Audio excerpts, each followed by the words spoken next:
to rule, or you cleave to Rhaenyra and pray for her mercy.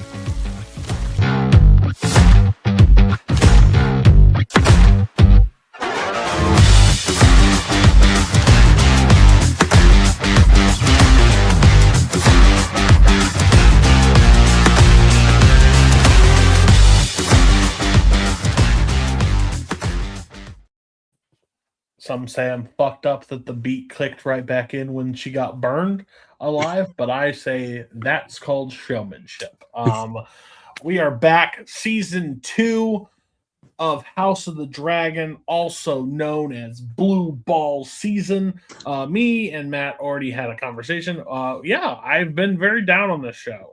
Just to get my cards on the table, I think it works way better as a binge show than what it was a week-to-week show. So my tune has changed slightly. There are still things I can't say, and we will get to it. But stuff that I really forgot about and really enjoyed. We'll go episode by episode. We'll rank the seasons and where we're at. And Mark, again, new to the show, hasn't seen it. I caught him on, I don't know, was it Tuesday, maybe Wednesday? I don't even know. But I was like, did you watch House of the Dragon? He's like, let me tell you. I'm like, you already finished it. So he got right into it. So that's really at least good. Yeah, but speaking of the Big Chill, no, don't worry, everybody watching this I'm going to release it on Monday. Everybody watching this, he's good. Spurs are not. Spurs play on Saturday. So right now, he'll be chill. He'll be calm. He'll be cool, calm, collected tonight. But Mark, how are you doing? How was your viewing experience? In general, not been doing great. Like in general, I'm wondering why anybody would ever be a sports fan. Facts. Like you just get you're literally miserable all the time. Like there are some I mean, good for the Knicks. They may get a championship first time in like 80 years, but like they were miserable this entire time too, and all the time you're just miserable.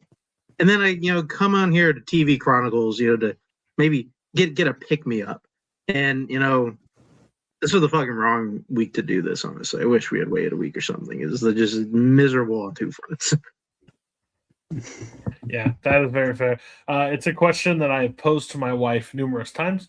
My wife had redid my entire office, and the Red Sox season is a complete disaster, and I've contemplated painting over everything because I think it may have cursed it. But why? Like, why couldn't my dad was like, hey, get into bird watching. Birds ain't gonna fucking disappoint you like a fucking sports team will. But I'm here, it's miserable as normal. Matt, from the misses has to be fantastic. What, since this is post or pre when we filmed it, pre Weird Al or post Weird Al? Post, yeah. Post. Yeah. So again, how was that? And then also, how was your viewing experience? She got to watch an entire series that didn't involve Walton Goggins or Russians and Americans. Yeah, I mean, of course, Weird Al was awesome, but yeah, I mean, it's of course always good. And I've missed a little bit, just like binging through one show at a time was really nice. But I mean, back to the sports thing, isn't like the edging, like don't you guys like need to like lose for like 20 years to get like that winning season is like so awesome? Isn't it like a thing? No, it's overrated. I'll tell you that. We're not Cleveland Browns. As long as it happens in your lifetime, then it's okay. I would much rather be like a diehard Lakers fan, and then they win like every 5 years. That sounds great. Than going through this bullshit. But Cody, how are you doing? Yeah, I'm good. The Red Sox are completely gonna like sell everybody at the trade deadline, so we're not gonna have anybody on our team. So that's gonna be fun. Because we're a miserable disgrace of a team. And then House of Dragon, got to watch that. I didn't have to watch anything from Justified this week, so it was overall still a plus. But yeah, I'm excited to talk about it. I'm excited that this kind of, regardless how I felt about the season, now that I'm like a couple days away at this point, I get to actually watch it again, and it kind of lit up the fire because let me tell you, when 2024 hit and this was the ending I got, the fuck? There has to be more. There wasn't ever more. We had to wait 2+ years for it, so now it's back. So it's kind of nice to actually see the thing they hinted at for 2 seasons to actually come to fruition. Hopefully, I'm telling you right now. Well, start preparing yourself because there is going to be a season 4. So we'll see how it goes this time. If they sit us in a season, if this fucking episode opens around the table and putting balls into a little comes over and pushes my head down and kills me on the spot. Dragons in the sky. That's what I need. Make it happen. But yeah, like we did last week's episode, season 1 of the House of the Dragon. It ended up, I think, at 4.25 overall for us. I think I was the highest at 4.5. I think you two were at 4s. Is that correct? Yeah. Yes. So we'll see where season 2 ends up. But yeah, we can kick it off, I think. Yeah, let's jump in with season 1, episode 2, A Son for a Son. As Alicent grows concerned by Aegon's small council, Rhaenyra arrives to a fateful decision. Yeah, so we get to see some things that we haven't seen before. We see the wall. Them talking about and who cares, who really don't care who has the crown. Just the wall hasn't changed in 1,000 years. It's basically like, I don't give a fuck who wears the crown. We have bigger things to fry over here. And again, winter is coming. And let me tell you, knowing how Game of Thrones ends, fuck, winter was coming for a really long time. Like, really long time. Like, this wall is like fully built, and it's probably been here for a while already. So, and no one gives shit either. Yeah. Like no wonder when it happens in Game of Thrones, everyone's like, "Sure, winter is coming, pal." Oh, fuck, it actually is coming. The thing that I like they even made note that the dragons are too afraid to go past the wall. Yeah, so there's some weird stuff going on over there. But yeah, the whole patrol or whatever, and like, I love the scene where Daemon and Rhaenys is like, I need to patrol. We're going to King's Land. Like, we're going to, and he's like, no, we're not. Where's the queen? She's not here. Like, then go. I will. Once the queen gives me the order, not you. Like, you're not the one. Sorry, not listening to you. There seems to be some confusion in the power of the dynamic over there. Yeah, I don't think truly Daemon really knows the power dynamic, and it looks like Rhaenyra is looking for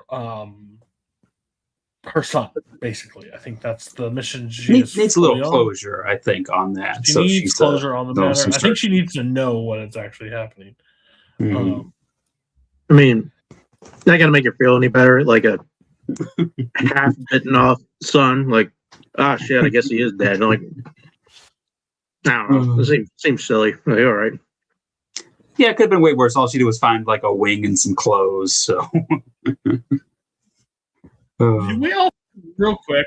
So that's that scene where Vhagar is like flying back, and they're like, they got the scorpion up ready to like shoot it down. How the fuck are you mistaken that thing? Like, well, I mean, when it's got holes in its wings. It's got holes in its wings. It looks like a 747. It's the biggest fucking thing in the world. What is that possibly thing? I don't know. Oh, hold on, it's a Vhagar. You fucking think we all know? Please shoot that thing at that thing. See what happens. If I'm on that wall, any dragon that's coming towards me is going to freak me out for a second until I verify what dragon it is. Anytime that big bitch gets moving, it's terrifying for me. I'm like even once I know it's that dragon, I'm still aiming that scorpion at till it flies by. Oh no, I'm getting inside. I'm getting inside. Oh gosh, we do get to see Aegon doing some kingly duties as he gets to hear all the small folk come and state their case for things they need. And he seems like he wants to help people out a little bit till Otto kind of reminds him, if you do that for this guy, you're going to have to do it for everybody else in the kingdom. Yeah, but he came all this way. Like, go ahead. break like, a brother who's off. going to know if we don't tell anybody? Like, when the king speaks, everyone hears. Yeah, you can sense the power struggle inside the room, regardless. Even though not that long ago, they all stood up there and like, "Hey, this is what we're doing." Now everybody's like, "Don't really like what we did here." Like this is power. Like Laura, the strong guy or whatever. Yeah, Laura's Quentin Tarantino or Lara's. And this season could just be put on. Allison made a mistake. Allison made a grave mistake. Mistakes. She may have birthed these children, but she kind of gets why it wasn't passed down to them. She's like, fuck. Like, a problem. Which I just love, because every time you see her, it's bad. And yes, Rhaenyra finds maybe a torso, I don't know, like a body part of some sort to her son, but yeah, son is dead, and let me tell you, he was mad. So yeah, didn't quite give her the closure I think she was looking for. No, who would have guessed that? Something about the Targaryens, they have like some anger. It seems like they have this wicked rage, and let's just say it's not gonna. I don't think gonna end well for them. I mean, you got to think too. This is like maybe a few days after like her dad died, and she like had like I don't even know if I'd call that a miscarriage. I think that was like she had to rip a baby out of her. So she's had like a rough week, I would say. There's also a theme that happens in this season of the show. That it seems like everybody is very easy to get into King's Landing. Oh yeah. Like that ain't hard. One's even crazier. One getting into Dragonstone seems fucking ridiculous. That makes zero sense to me. But let me tell you, if you want to go to King's Landing and you're not supposed to be in King's Landing, you can get to King's Landing. I mean, I feel like they set this one up pretty good because, I mean, he used to be the commander of the City Watch. So, of course, the City Watch dude is loyal to him. He's going to let him in. All you need to be able to do to get into King's Landing is not arrive by dragon. As long as you don't do that, like, you're good. Like you'll be able to get in easily. Not my King's Landing. Let's just say that. So there'd be enough whispers and kill the person right before they walked up the stairs. These motherfuckers are getting in like rooms. Like that. How are you possibly there? Like, oh, what if I just wear a hood? At least, unlike Rhaenyra, at least he kind of like tucked his hair back. No, wait, no. Rhaenyra later on tucks her hair back. He's got his like white hair sticking out from under the hood as he's walking around. But what a savage like situation that ends up happening with the rat catchers. Yeah, the whole son for a son thing. Son for a son. Coming in the room to kill a child and like hold. Well, I mean, he sent him to go kill Aemond, which I don't think that those guys could have killed Aemond, even if they did find him. Yeah. No. Aemond may have the biggest dragon, but let me fucking tell you right now, like that motherfucker's killing that pretty quickly. I don't trust that. You don't trust the guy with one eye. Like at all. Oh yeah. If he earned it in battle, like I do love the message. It's like, which one is it? Because both Targaryens have like long white hair, and they're like, by the way. I mean, it's pretty obvious. One looks like definitely a little girl, the other does not. I don't know what they're looking at. I mean, it's close enough that you'd have to ask to be sure. Maybe for two rat sketches, I have no fucking clue. But they're like, yeah, I don't see either of these guys around kids a lot. He wouldn't get up to that easy, and they end up taking care of the child. I didn't understand the argument, honestly, is like, you're already there. Just kill both of them. Like, I don't know what we're doing. Like, well, he only told me to kill one. Like, that's what the boss said. I have an oath. Hey, One I'm kill, not a one monster. I'm only going to kill one baby. That's what I was tasked to I'm do. only gonna take my sack is only has enough for one head in it. All right, like I can't hold two. And I do love Besides, that we she, have like, their mother right here. We don't want to completely traumatize her. I do love that the mother happens and sees it, runs out of the room, goes into Allison's where she's banging Christian Cole. He's listening, and she's like, "Son's dead. They killed the son." I think there was like not a single Kingsguard like on that whole floor. Where like the queen and all the princesses. It took this moment. This is the moment in history that made us put Kingsguard on one. Well, because like we'll talk about it in the very next episode. It gets called into question. Like, what the fuck? Like, well, technically, he was bone in your mouth. So. Even if Christian Cole, like, there's got to be more than one Kingsguard on the floor. Like, that's what I'm saying. Family. They don't even learn from this mistake. They don't learn from this mistake because it happens again. We got it. Happened once fine, but this second time, I'm not letting it slide again. But my wife did want me to nominate the rat catcher for Bad Guy of the Week because he kicked his dog. She was okay with the baby getting decapitated, but kicking the dog, that was a no-go for her. We will definitely take it under advisement. That's a very fair. The child, fucking kid. I mean, he was going to probably grow up and be a shit. So, I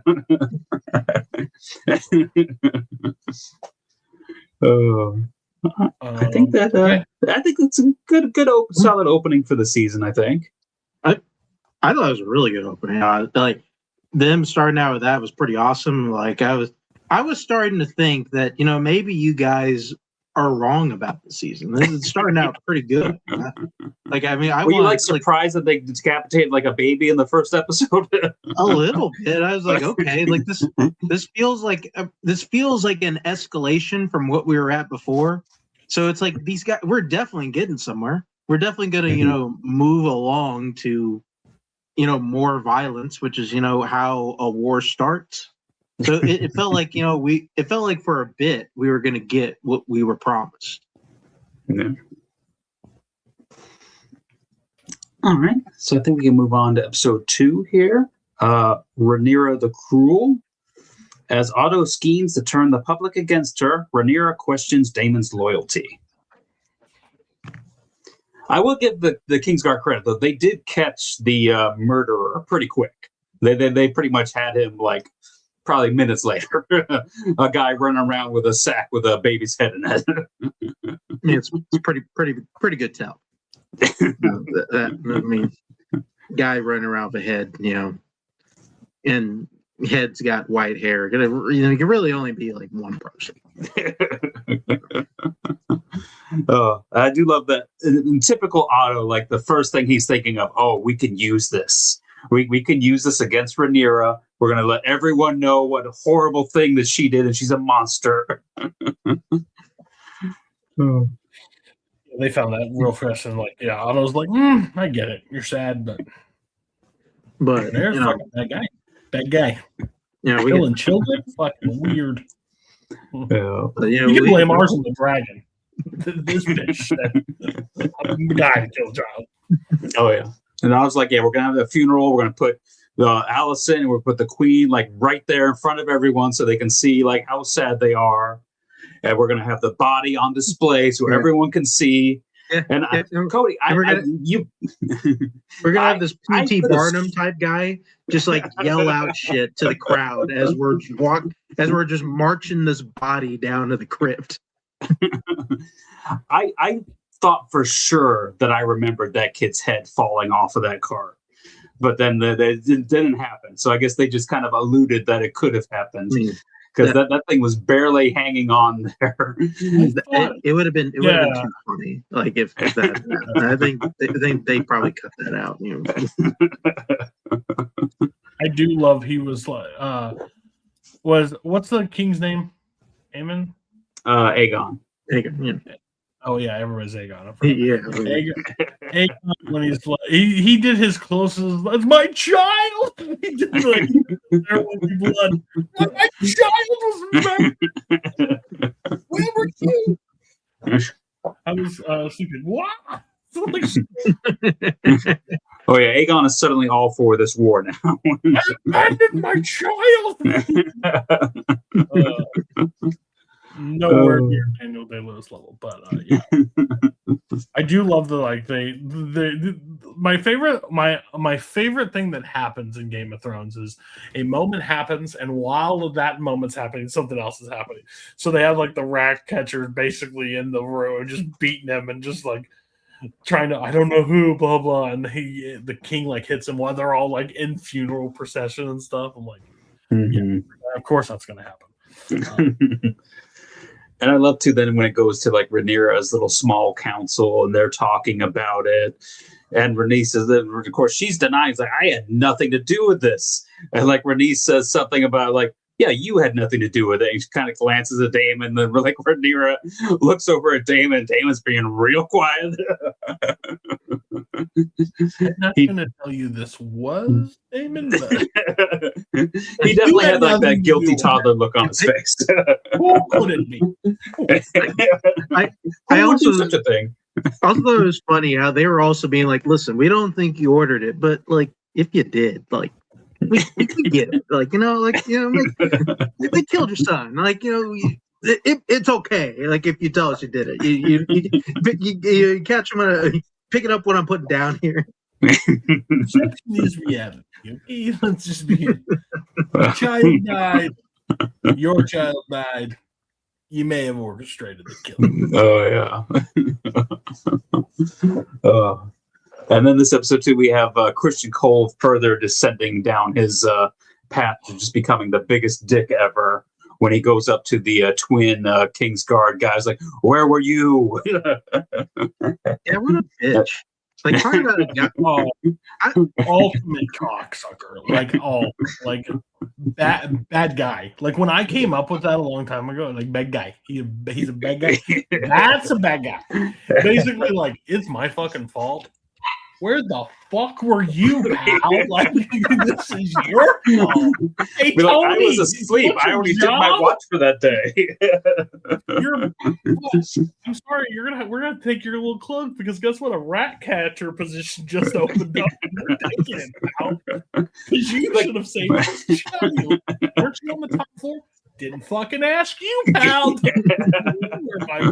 We're talking about you right now. I don't Why know. don't you worry about yourself? I don't know if there's a character I've done like a quicker 180 on than like Christian Cole. Like, I thought he was a pretty cool character for like the first 3 or 4 episodes, and then the moment he proposes to Rhaenyra, is like, yeah, this guy's a fucking asshole, and he just never gets better. No. Yeah, honestly, there's like the dictionary definition of a nice guy. With a child. Turns out bad guy. I'm not saying there's a correlation, but I'm saying there may be a correlation. There's a thing, honestly, of him in like the last episode that like really annoys me. We'll get to it, but like it's something that just annoys me, just like on general purpose. It shouldn't have happened. Yeah, but then he even digs into this guy even deeper. It's like, why are you even here? I have a mission for you. You need to go over there and just kill her. Like, how the hell am I supposed to do that? Your twin is over there. Take his place. I don't know. Go do some shit. I'm like, okay, that's how I get in. How do I get back? That's not my fucking problem. Like, pal, why don't you get what? I'm trying to think of his name. I can't think. We get introduced to another family with their sick child. He becomes a way bigger point near the end. Yeah. Did I say it? Sick child. Stupid. Yeah, one of he becomes a very big part. Targaryens, yeah. I mean, I didn't bother learning that guy's name because Yeah. I thought he wasn't going to matter at all, and then it turned out he did. I eventually learned the other guy's name, but yeah, this guy's name I still don't know. Okay, at least I'm not the only one. I'm like, I'm pretty sure they say this thing, but then he Because they does like a very set him big- up like to become like. That's one of the things about the season. They just like started like introducing these new characters, but didn't like really introduce them. They're just like, okay, yeah, this guy is here now too, Okay, and his stuff's name, going on. Don't one be surprised. His little anybody want to take a guess? Is it Aegon? It is 4 letters. It's Hugh. Oh, okay. His Okay. name is Hugh. The guy that does all the stuff is just Hugh. Well, bastards don't get great names. Listen, John. George R.R. Martin lost a little bit of steam near the end. Because like, did they ever like say like who he's even like related to? Because the other guy, they say he alleges he's like brothers with I think Viserys and you Damien. know, he's got white hair. He may be a Targaryen. He may have the blood. I don't know. You see the hair? That's what I'm thinking the entire time. But yeah, his family is sick, and we follow him basically. We follow a few people that don't really matter. Not yet. More to come. I mean, Well, yeah, but they're like we get to see like the Valerian, the that guy. Like we start seeing the guy really who just saved don't- the one guy. no warning, no anything of the, and then we're like, oh, he's just working at his job, and oh, this guy's got a sick child. Like, all right, why the fuck do I care? Who are these people? I will tell. Give us 8 episodes, we'll tell you. And then, I mean, Aegon's greatest thing ever, he hangs the rat catchers on display. Like he couldn't remember which one it was, so I just hung them all. But got him. I love Otto's like. Go ahead. it's like this whole political circus thing I just did now doesn't even matter because now you made us look like the bad guys. Like we just killed a whole lot of people for no reason. For no reason, I got the one. and then Otto pretty much like, your dad might have been right about you. And Cole's like, he's the king. The king is an idiot. He's a moron. Like, I don't care what he is. Like, and like I love it too. His literal mom is in the car. It's like, your grandfather is going to tell you to do this. I need you to ignore it. I need you not to be a cruel king. I need you to be a merciful king. Yeah, where the fucking rat catchers at, bitch? Let's hang those motherfuckers. But hey, at least he listened to the part about ignoring your grandfather, and he decides, hey, you were my dad's hand. I don't need you no more. You're fired. Christian Cole, here you go. Now there's a guy who gets shit done. It was at that moment the Hightowers knew they fucked up. Damn. That's like Prince or King Tommen like firing Tywin or something. Like that ain't gonna happen. Otto needs to get himself in check. And then we got twin violence. Oh, Battle of the Twins. Shows up, I'm sorry, blah blah. Comes in, wait, whoa, what the fuck we doing? Battle between them. Which I mean, it turned out it wasn't actually a pretty good idea. Maybe not executed very well, but I think this is like partially Rhaenyra's fault because, like, if you have your own Kingsguard, make them wear different outfits than the other Kingsguard. Especially if you have a set of twins on both sides. That makes sense. But see, here's the problem. Didn't have a patrol for the Kingsguard episode 1. Didn't think of alternate uniforms. This is the first this thing's out. It's a planet. And like one guy, sorry, my queen, and like fucking falls. Like I've never seen someone do a squat. Basically, like onto the sword, just long sword. That's the way to take yourself out, I guess. But I did love when the two twins are fighting, and then you got the other Kingsguard like I don't know which one to shoot. Yeah, then Otto is like sad to what's her nuts at the end of it. Allison. Like, Allison, yeah. basically, like it's fucking Phil from the what was of Hangover. Hey, you fucked up. I mean, honestly, That's they probably all. would have been better off if they just kind of like let Aegon like die or disappear in that one episode. Just put Aemon, just give him the throne right away. Might have gone a little different. I'll give him this. At least the first 2 episodes, they know how to end it. Yeah. Give him that at least. So then the end. I mean, that 5 was pretty cool. I like the build up of that one. It's like whenever we start out like he's coming in from like the docks, and like that the worm tongue The or white whatever. worm. She's like, wait, didn't you just drop me off over here? She does a double take. Is like, should I go say something or like? You're sitting there after these 2 episodes and be like, what the fuck are Matt and Cody talking about? Like, I mean, it's like this is These are good and like episodes. and again, it feels like we're building now. That's going to be part of the problem, as we go further along here. yeah. Well, speaking of we further don't along, a rough situation until 5. That's let's go on to 4. I think is a good episode. Oh, Yeah. So yeah, wonder we'll why. So episode 3, The Burning Mill. Rhaenys suggests that Alicent may see reason while the men around here seek bloodshed, and Daemon arrives at Harrenhal to raise an army for the Blacks. Why not? Let's do it. I mean, I did like how this episode started with the whole the Brackens and the Blackwoods just like starting a fight, because apparently they've been feuding for so long that no one even knows why they're feuding. And just like one little argument here just cut to a whole field of dead bodies. How many? Oh god, what did I say? 235. Nice. That's the number we got for that battle.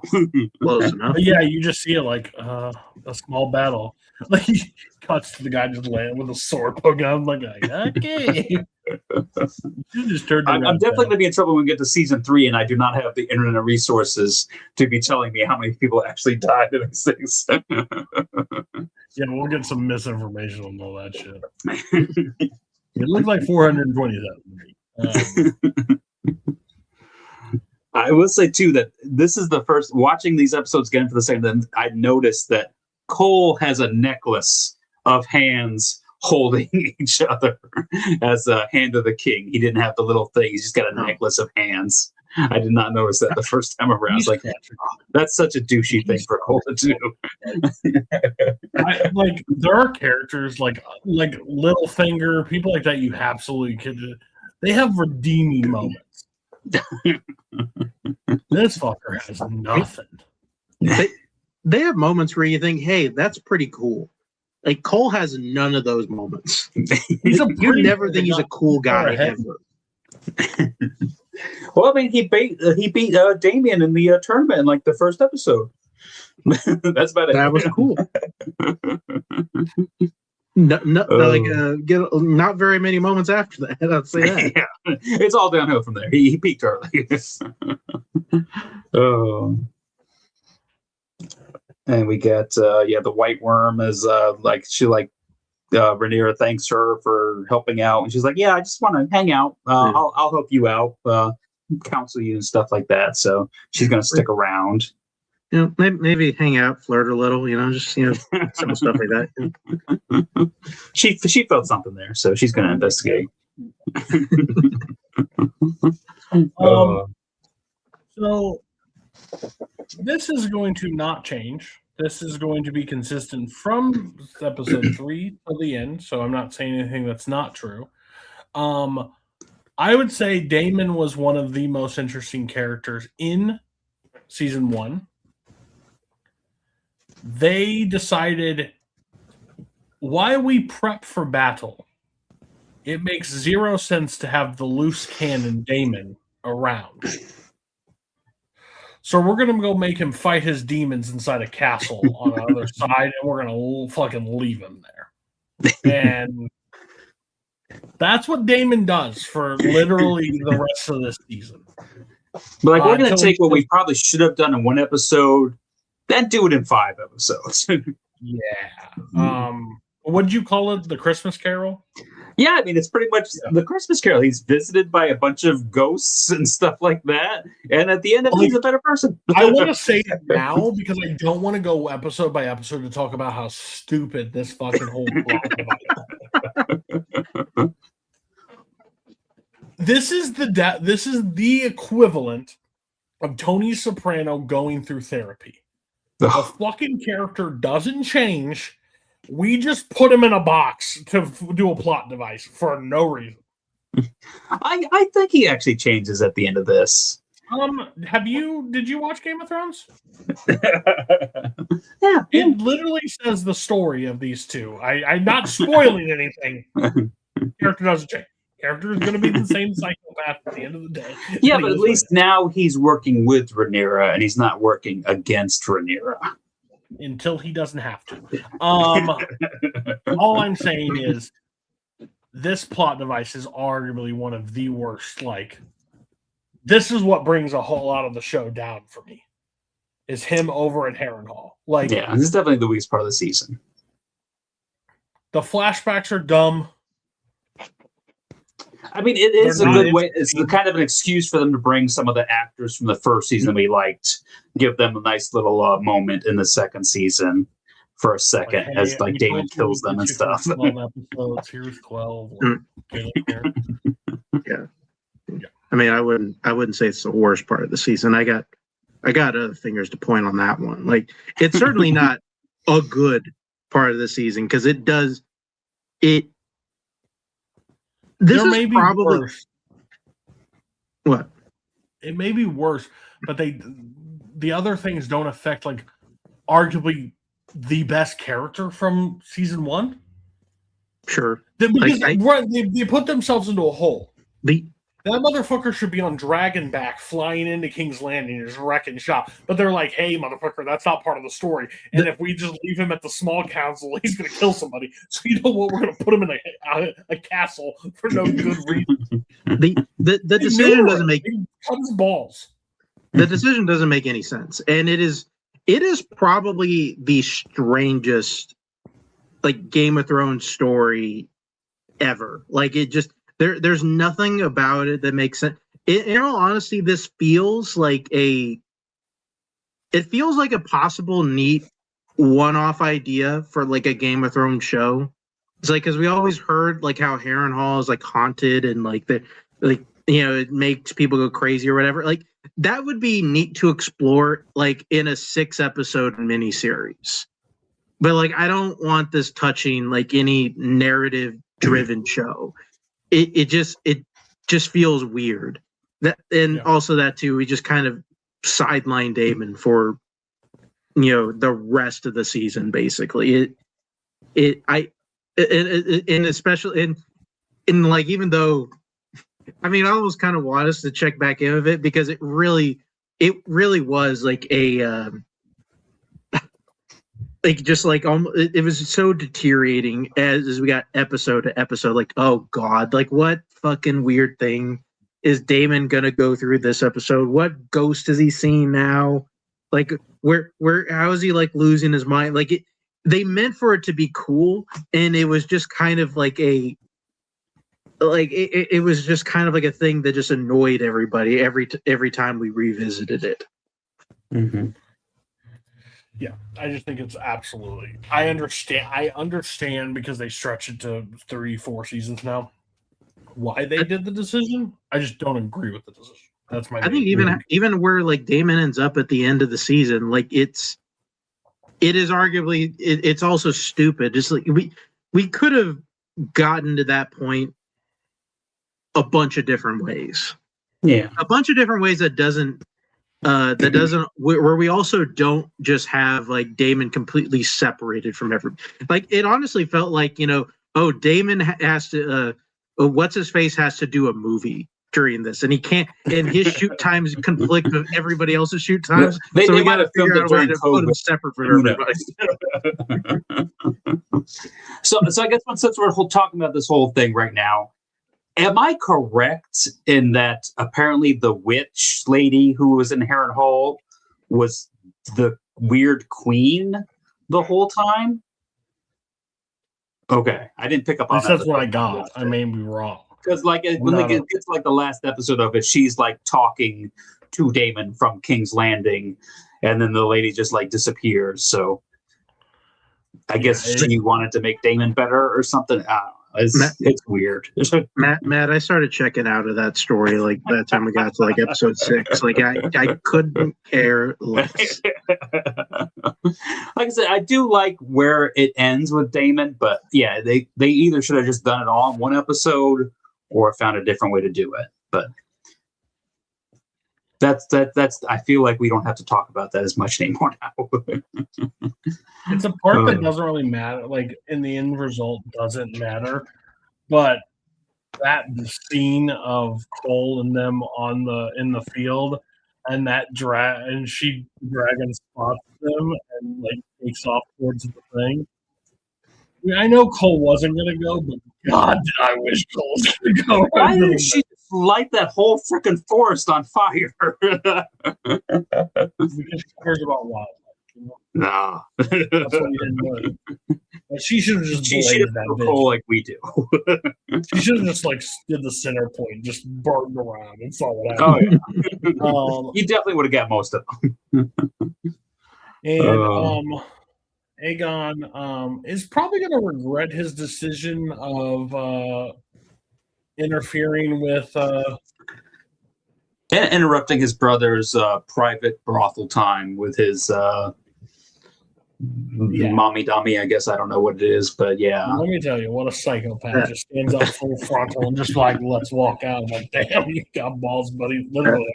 That is a really funny nickname for that prostitute, mommy dummy. Like,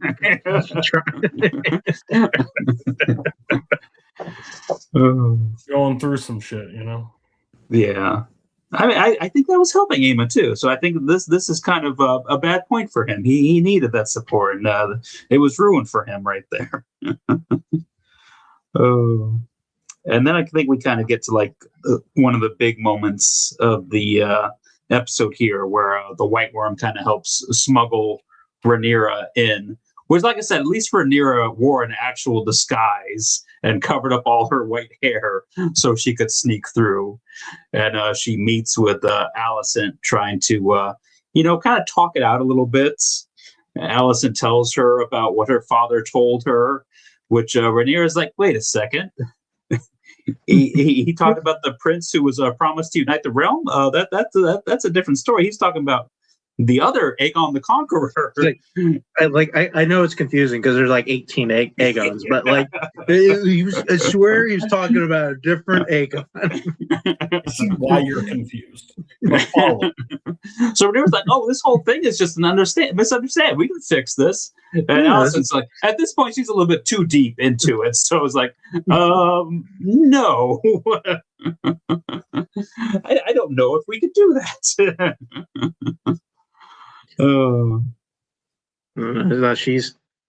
Alicent has given her the old like she's getting the same talk that like a Slim Charles was given to Avon, after Stringer had died. Like, listen, we're ready in a war, okay?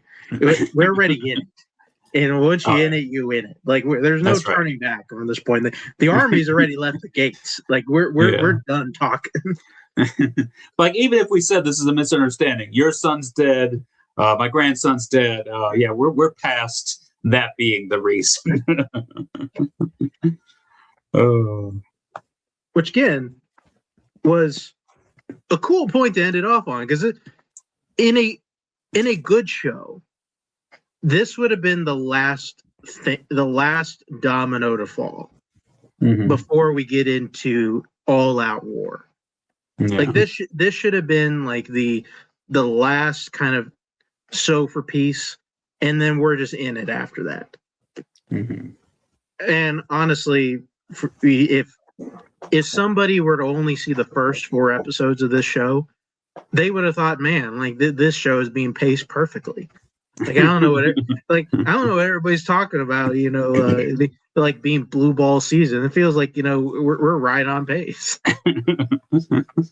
And I mean, I defended Allison a little bit at the end of last season because, like, she really thought that the king changed his mind at the end and wanted Aegon to be king.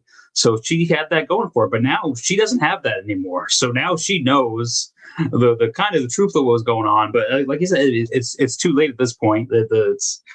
So now she's in it. But I did like that they put that scene in there.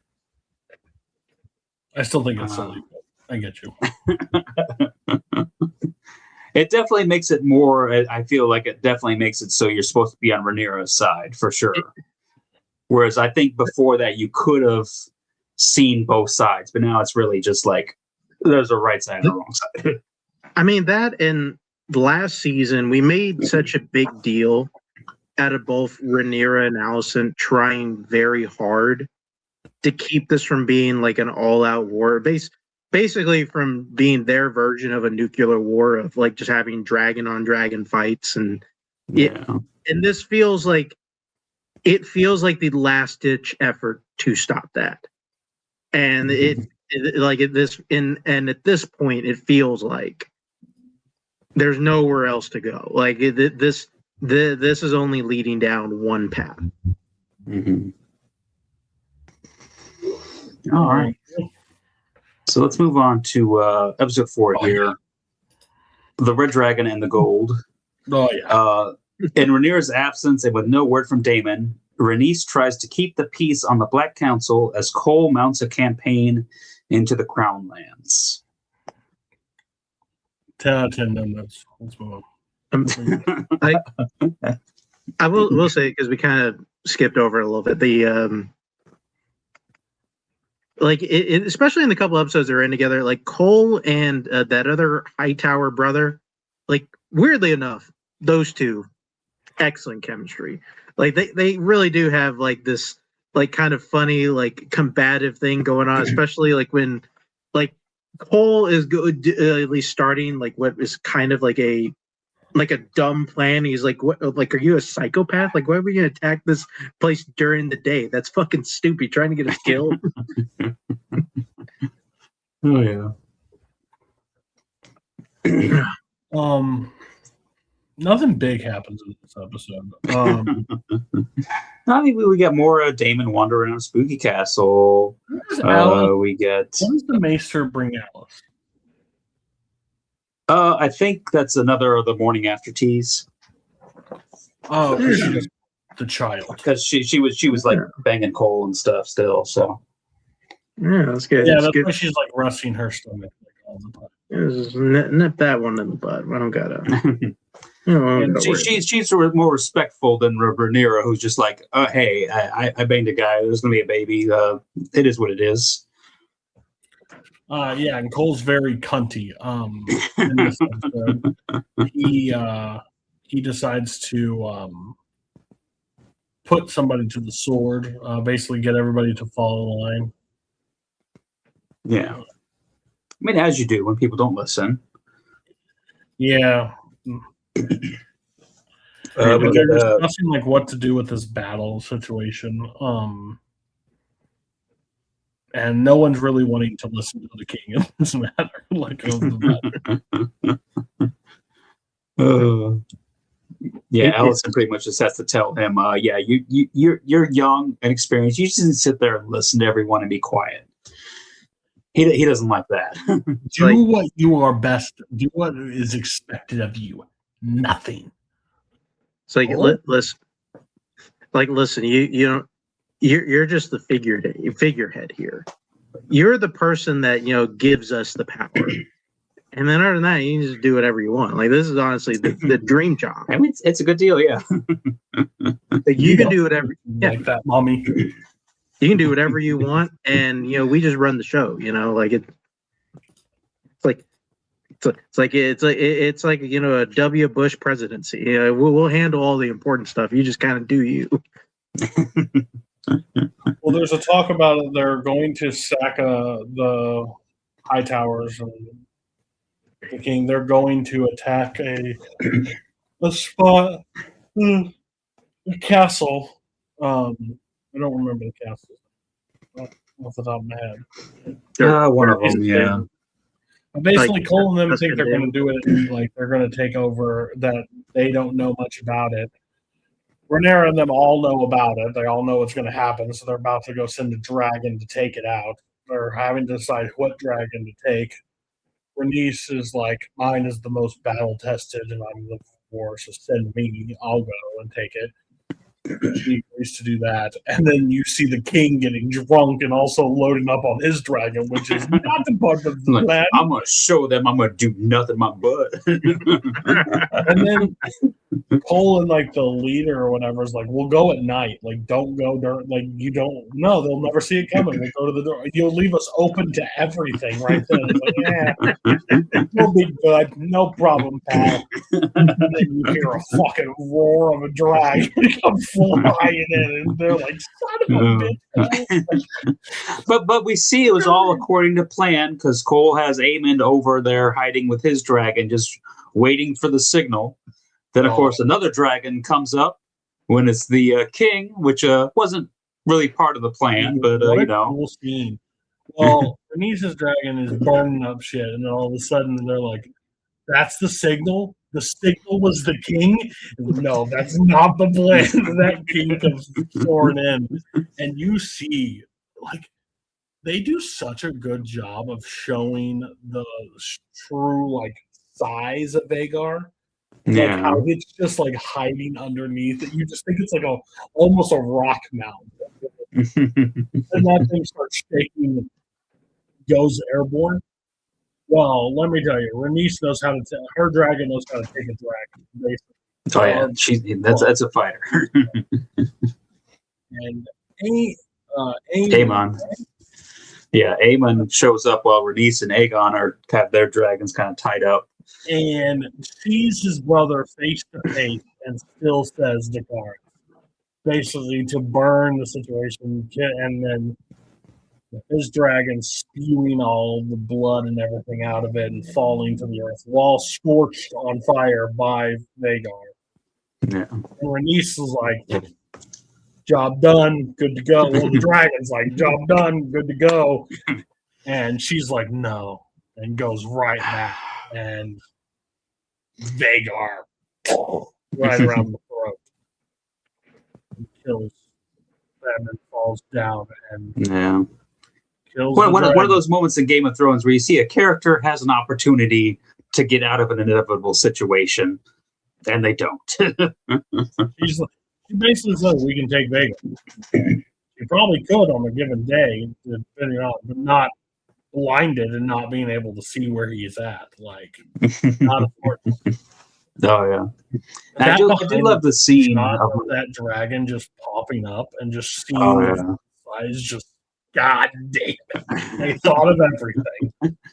And I love the scene of Cole just like on the battlefield, like it's Saving Private Ryan, and there's like dragons just like spewing fire and stepping on people and stuff. You get to like see like just like how much of a cheat code dragons is. Where like you're like thinking, hey, this is a nice human to human battle, and all of a sudden like, oh, we're pointless, we don't matter.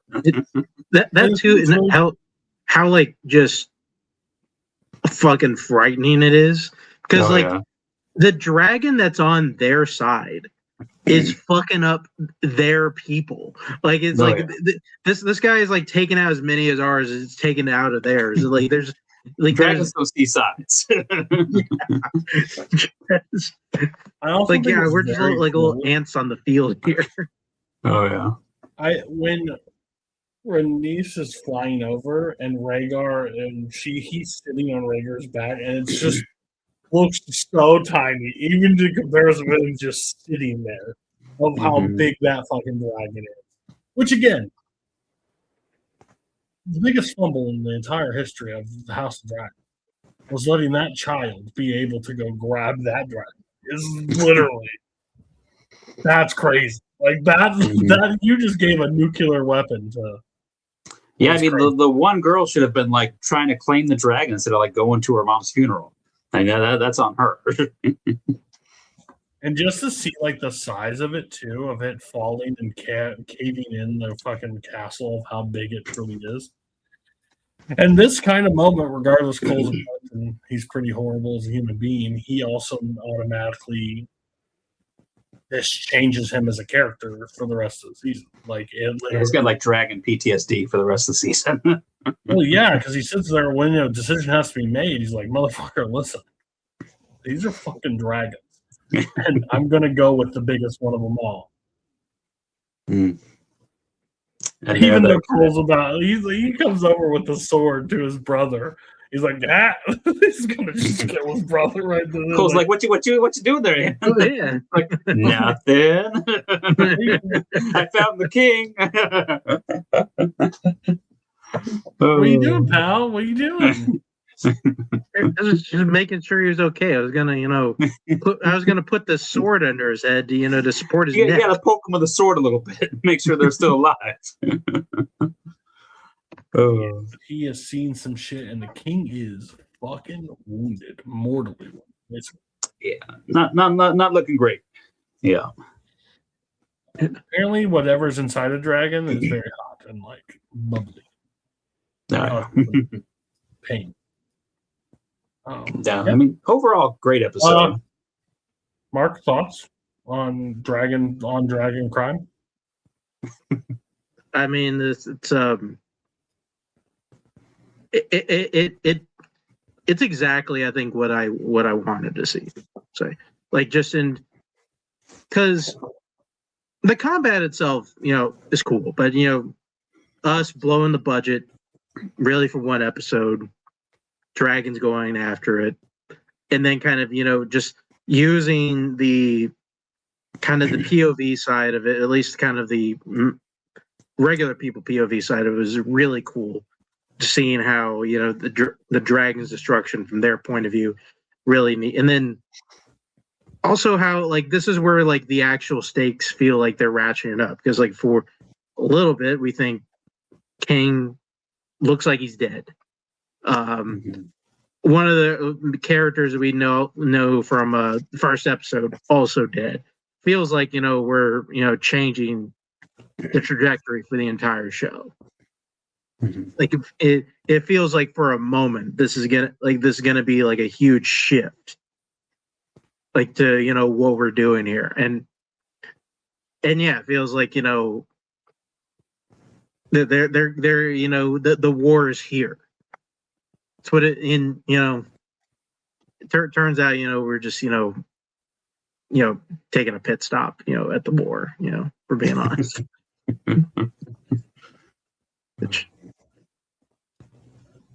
Don't worry, we're only going up from here. I mean, so far, season 2, 4 solid episodes. I think we're doing really good. We're doing great. How could they possibly? And this is when the call came in. We need 2 more. It's like, wait, I thought this was a 4-episode season. What happened? You got it, pal. We're about to see the fucking E-break. Oh, and that brings us to episode 5, Regent.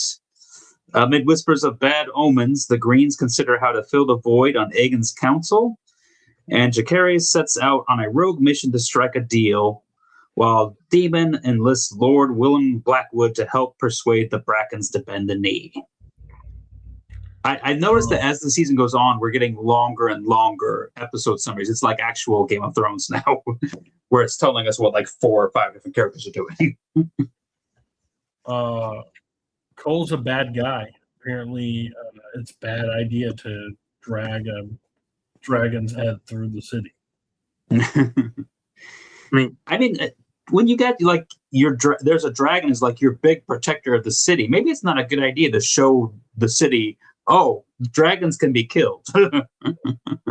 And that's also what everybody else is thinking is like, fuck, if we kill one of the fuck are they going to do to us? Are they going to come down here and just burn down the city? Like, should we get the fuck out of here?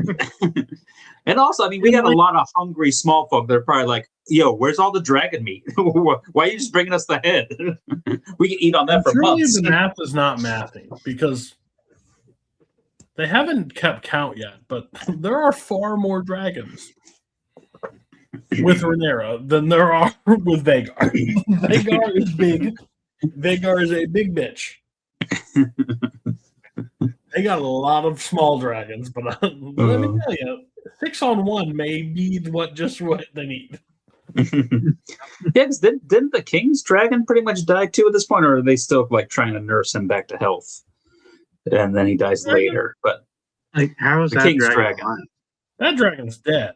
Yeah. So they're down one dragon already. So not doing too great.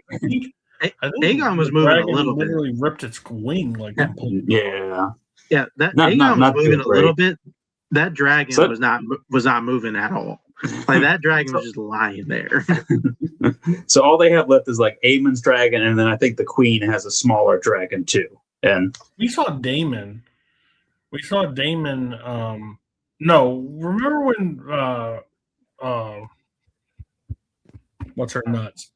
Dany and her dragon got a few spears in it, and it fucking took weeks to recover off of the force wet.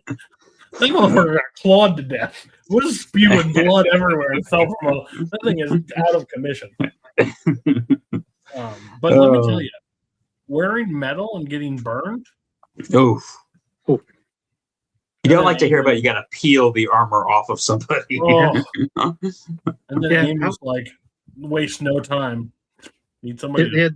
Don't they have like Formula One in like Westeros, where they just give them those like those flame retardant suits? Feels like they should have some of those. It feels more important, honestly, than having armor. Which means, if you're riding a dragon, should you even really be wearing armor? So I mean, if you fall off the dragon, you're dead. It's not like armor's going to protect you from like anything that's going to get you on a dragon. All it does is increase your speed to the ground. I do love Allison goes to Cole and goes, "What happened? What do you think?" It was some crazy shit, man. There was dragons everywhere. My buddy got stepped on. I saw my friends burn fucking to the ground. I mean, do you see the cart behind me? That ain't no fucking elephant head behind me. Like, how do you think it works? We had to sneak the burnt up king in there. Honestly, better than expected. It was 1v1, and we still have a dragon. They lost. But I mean, Cole is like, "Hey, we won the battle." Might not seem like it, but we did. We have that castle now.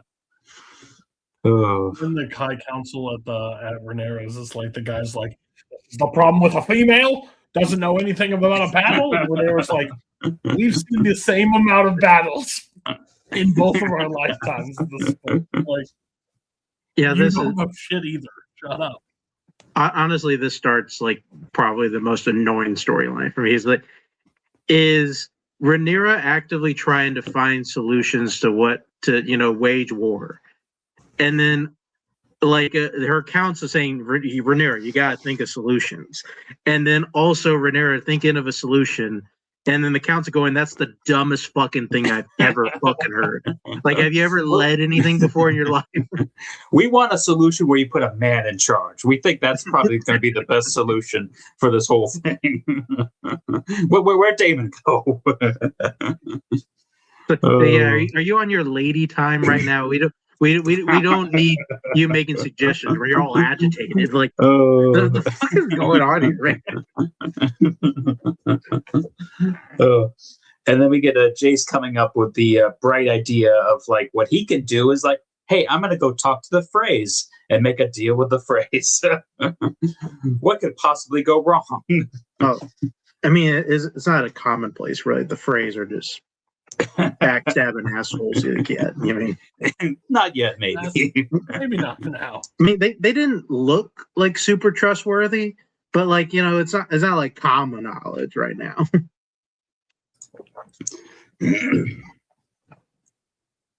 Oh, and then of course on the other small council, Allison is like, "We need a temporary leader. I've done it before. I'll do it again for the people." And everyone else is like, "No." Like, I've showed Cole my tits, so we fucked before. Cole, what do you He'll think? back me up. I think Eamon's good to be king. Well, I showed Laris my feet. He'll definitely back me up. It's like, no, I think it should be Eamon too. No. If this is a dick measuring contest, one, you don't possess one, and two, how big's your dragon? I need a dragon. And then he takes the little ball and puts it in there real fast. Eamon jumps up real quick. He's like, good to go. Let's be king. You don't understand. We put the crown on the dragon first before anybody else. But like we can't do that. So we'll just put it on the guy that rides the goddamn thing. What wasn't your whole thing about the male heir should be the leader instead of a woman? So we got you. And then Eamon was like, well, no. Allison goes and talks to Cole and goes, I literally saw my men like turn to ash. They were burned inside their own armor and like said, I can't, like, this is going to be won by dragons and I'm going to need a big dragon. Like, that's what's going to happen. And Hugh, our good friend Hugh, big guy, kid's sick. Hey, we're going to leave King's Landing. No, you're not. You're all barred and staying inside. Don't sleep. Great. See, now it would be hard to sneak into King's Landing because now it's on lockdown. Before it wasn't too bad. And then her son goes to the twins, basically the phrase. Yeah. They're all having dinner. Let me tell you, that bridge seems mighty important. Let me tell you, it's going to be mighty important years from now too. So, and he managed to make a deal without having to marry somebody. I think he just like said, "Oh yeah, you guys can have Harrenhal Hall when this is all said and done." Which, I mean, Harrenhal Hall, it sounds like a haunted place, but people still seem to want it. So I don't know. Speaking of Harrenhal Hall, I think this is the episode where Damon like has sex with like his mom, kind of. So yeah. That storyline is just. Is that what happened?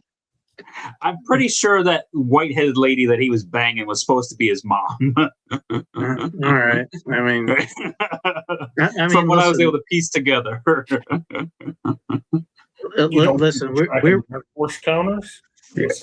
What kind of show is this? Listen, we were incredibly incest happy last season. Like, yeah, it's been kind of light on the incest so far this season. Yeah, like none of that surprises me. This show was very famous, like when it first came out. It's like Jamie and Cersei. Oh no, thanks. It's like Rhaenyra and Daemon. No, so bad. I mean, they're just like that's an uncle and niece. That's not as bad. I do love that the end of this episode is Rhaenyra's like, "Hey, we got a lot of fucking dragons here. We need to find riders. Like, let's figure out if we're gonna do this. We need to find out somebody." And like, you're just now thinking of this as the strategy? Yeah, I would say so.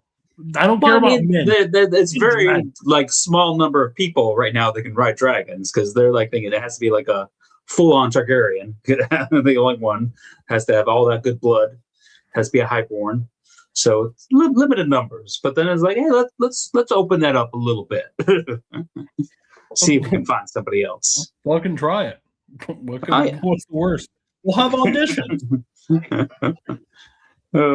how bad of an idea that.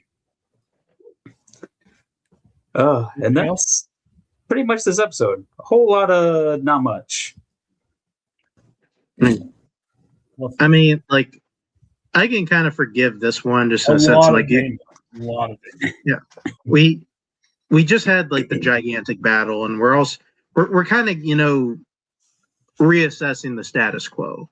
Yeah, and pushing Eamon forward. Like, okay, like I mean, like the whole Rhaenyra stuff is starting to annoy me just because it just like she has surrounded herself by like a bunch of dumbasses like who like will just not listen to anything she says. It is what it is. But I like this is kind of one where this is the only kind of buffer episode. Yeah, it'd be okay. Yeah, I mean, I'm sure it'll bounce back in the next episode. Sure, why not? Speaking of episode 6, Small Folk. With few options left, Rhaenyra embarks on a risky venture while Aemon takes steps to reshape the Green Council.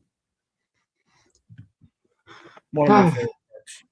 The Lannisters show up with a lion in a cage, and they have all these men, and the people are like, "What are you gonna say?" "Well, my men are really tired. We're glad to make us guests in your home." It's like, oh, damn it! I hope this wasn't gonna happen. Yeah, it's happening.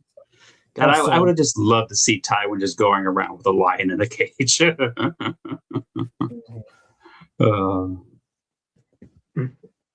then we get Aemon making some decisions on Small Council that Small Council not really loving. They speak out a little bit about it, and he ends up pretty much telling Alicent, like, I think you've had enough time on the Small Council. You should probably step aside and let me take care of this. Which really, I mean, it's the first of annoying things that happen. It's like Alicent's like, this is also the start of just like kind of sidelining Alicent for second half of the season. It's like, okay, yeah, I think like the next episode, my notes for her are Alicent goes camping, Alicent goes swimming. That's all I have for her. Like the next episode. the only reason why like her story this season isn't worse than Daemon's because it happens like after the halfway point, and because it easily could have been like if they had done this with Daemon where we started in episode 3 where she just kind of sidelined, at least Daemon's story has fucking ghosts. Like what does Alicent's story have? And it has people from the first season that we liked, and we get to see him again for a minute.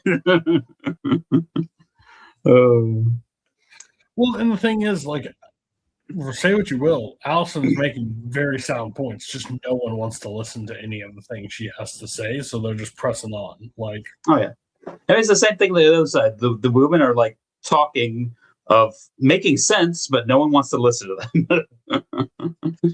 I mean, what do you? This is what happens when you put together a council of like kind of sneaky people that like will forward your sneaky agenda, but like kind of. But if you don't have any real power, they're not gonna listen to you because, like, they're ultimately looking out for number one. Then we find out that one of her Queen's Guard has some Targaryen blood in him, and so he's gonna have this great honor of potentially riding a dragon. They go down to the little dragon pit there. Have a nice little ceremony with like the dragon handlers and stuff. And they think, oh yeah, this can be a fun idea. Very doesn't work out so great. Yeah, well, I think it's very interesting. Like, what a really cool scene is like he's shitting in his pants as soon as the fucking dragon. Oh yeah, they're like, don't show any fear. It's like, have you fucking seen that thing? And that's our small one. I would be like, I'm gonna be honest with you, I'm good. Like, I'm good. I don't need the. Do you have any target? No, I'd lie on my application. Like, nope, 100% one deal, none of it. It sits there and that's fucking. And apparently, when you make a dragon obey someone it doesn't want to obey, it rebels and like escapes and like says "fuck you," don't listen to me. But like it even like toys with the motherfucker. It like sits to the side and is like, "Go ahead, get on my fucking quota, bitch." It's practically saying, "Say it." Oh, no, you haven't. Burn. Another guy wearing armor. Poor bastard. And like Rhaenyra's like, I just sentenced that guy to death, basically. I'm like, yeah, you did, pal. Oh yeah. And then like one of her guys is like walking with her toddler's like, maybe that wasn't the best of ideas. And then she just slaps the shit out of him. It's like, this is my fault. I let you forget that you should fear me. And also, you were pretty gung ho for this bullshit, just a day ago. Oh. And Eamon, I think, is recovering. Well, Eamon puts in that like the ball from the High Council into his chest, like under his room. Like, this is yours. And he pretty much sends for Otto to come back to be Hand of the King, because Laris is really pitching himself to be Hand. He's like, Cole was your brother's hand. You should get your own. And he's like, yeah, it's a good idea. It's like, oh, okay, I'd be honored to do it. Like, no, you go find Otto for me. Can we also talk about the I don't know her name, but the young Valerian girl that can't get a dragon to save her Rhaena. Rhaena. Yeah, another. We got Rhaenys, we got Rhaenyra, now we got Rhaena. Fucking ass. Fucking dick. Everybody's got an A and everybody's got an R. Figure the fuck out. And they're all like syllables apart. But like she can't get a dragon. 4 Aegons. Oh, she sees those two little boys play like little kids having little tiny dragons, and she's like, "Mom, I just get one.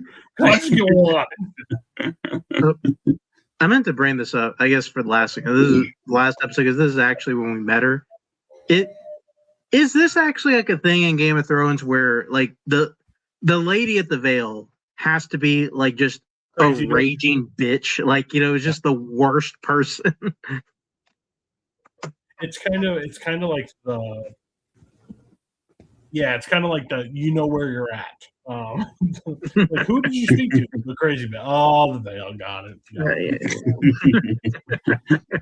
Rhaenyra launches a mission to send fresh food and stuff into the cities to all those poor people to start like hey, Queen's looking out for you. Like the real might be like the best move she's done so far in this war. 100%. One, I don't know where she got all the food. Whatever. That's besides me. But the amount of fucking, you're telling me we have to patrol the top floor of this castle and the sea? What is happening? Like, there's so many boats. And of course they try to shut it down because like wait. Oh yeah, which that leads to like a riot, which Alicent and the Queen kind of get caught up in it. And of course, the Kingsguard with them just make it worse. But yeah. Yeah, they chop that dude's arm off, and I was like, "Children, like put your sword away." Like, maybe don't do that to our people. Speaking of that dragon, it has toned a liking to a certain Valerian blooded man, and is hunting him. Basically, he thinks he's going to eat him, but nope, he's chosen him. He is his new rider, basically, without having anything to thrust upon him. So I think that's pretty cool. Where it's like he's like, "Fuck, I'm finally away," and that fucking dragon just shows right up and like. Imagine you reminding your own business, then all of a sudden a dragon's like, "I choose you." When it comes sliding in, just like okay, pal. This dragon is fucking racist. It's attacking the one black guy out here. What are we doing? Oh. Nope. Hey, guess what? You just got upgraded, pal. You just got upgraded to Dragon Rider. Congratulations. Oh, and then I think also towards the end of this episode, to become a Dragon Rider. So, yeah, this episode 2 is when we get the White Worm and Rhaenyra are becoming close allies. And let me tell you, they will touch on that the rest of the season. What's the point of that shit? Yeah, what the fuck was that? Like, they just like start making out and they never touch on it again. Like, if you're gonna do it, like. I think the HBO executives must have been walking by. It's like, you guys remember this is an HBO show, right? I mean, I haven't seen any naked ladies in like 3 episodes. You need to give us something. That's this whole show works. We're not gonna give you boobs, but let me tell you, you should make out. okay with that? And then it gets interrupted right away and goes, hey, by the way, we see stuff's been found. And by the way, it has a rider. I was like, Rhaenyra's what? like, and then everybody's like, you're the queen. You can't fucking just run out the door and go do this. Like, gotta go. See you later. Why don't you go chase after him on your dragon? So many That's people right. that are wearing the crown have no fucking clue what their titles are. Like, you can't just fucking leave anytime you fucking want.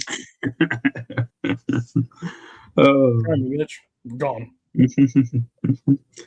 But yeah, some stuff happened that episode, so yeah. I guess.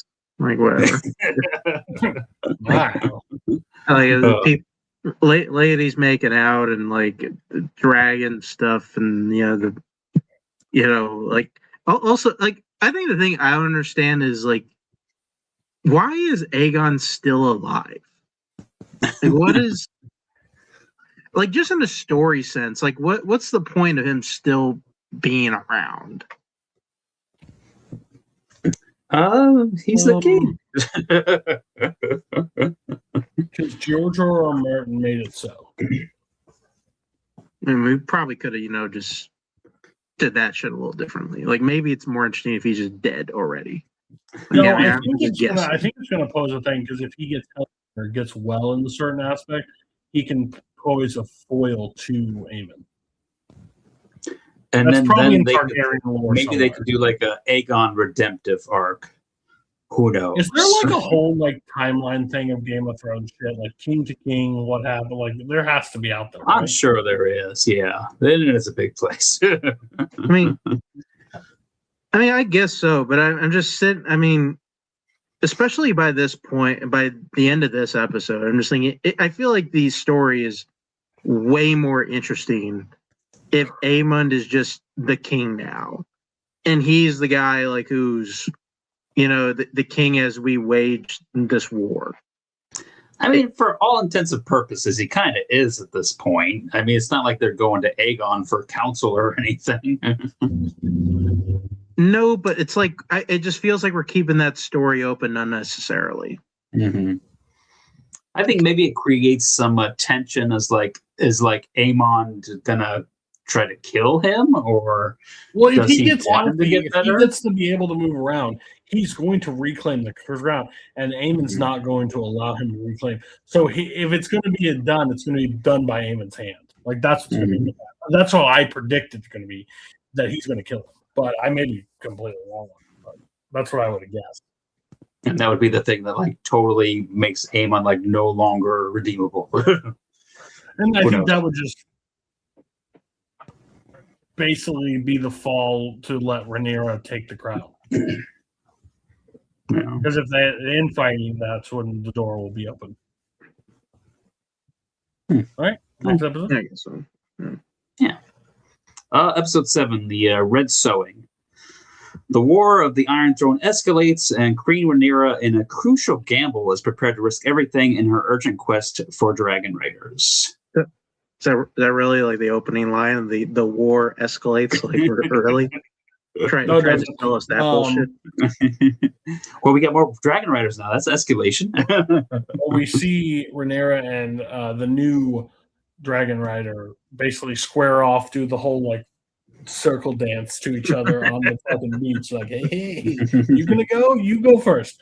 And basically, I do have his name. His name is Adam with 2 D's. Adam is full on board with bending the knee and being with the king. And Rhaenyra's like, can you get this bitch back to Dragonstone? He's like, I can try. All right, Adam, let's see if we can do this. That scene is so funny because like that guy does not know how much leverage he has at that very moment. Has no idea. A winning lottery ticket just flew down on that beach. Could have asked for anything. He's like, I was working on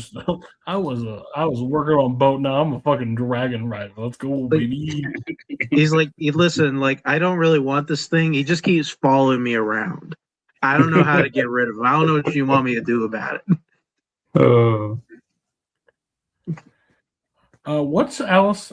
Oh, how'd she get cut? Because she got the maester in there. Yeah, I don't know. Pulling her up. Is that just something? We don't learn about. She get like a splinter or something. That she's out in the woods. Could have been that. Yeah, this Could've been is like her camping and swimming episode, so I don't know what she's That doing. is true. And I just love that Rhaenyra's like, everyone's like, well, what is this poor person doing with a dragon? And I was like, I think he's going to make him a dragon rider. The hell she is? What do you mean? We have the other fucking option. The other guy burned to death when we gave him a dragon. This one at least. I thought that was also like. But you guys pause it for a second. Like, I also thought that was stupid. Is like when her son was like just befuddled that she was going to make these guys dragon riders. I was like, motherfucker, you're the one who suggested this shit in the first place. Like, what do you mean? But he wasn't suggesting it be lowborns. He was just suggesting it be other highborns. Well, which he explains that I can't understand because he's worried that, like, my claim is like hanging on by a thread. And now if you have all these other lowborns suddenly riding dragons, like that was my thing that made me special, showing I could be a king one day. well, like, you little fucking asshole. Their name isn't Targaryens. Yours still is. All right? You dumbass. Like, you still have one up on them, okay? Like, and also, that bullshit isn't gonna fucking matter if we don't win this war, you fucking idiot. He definitely doesn't come off looking good in that scene.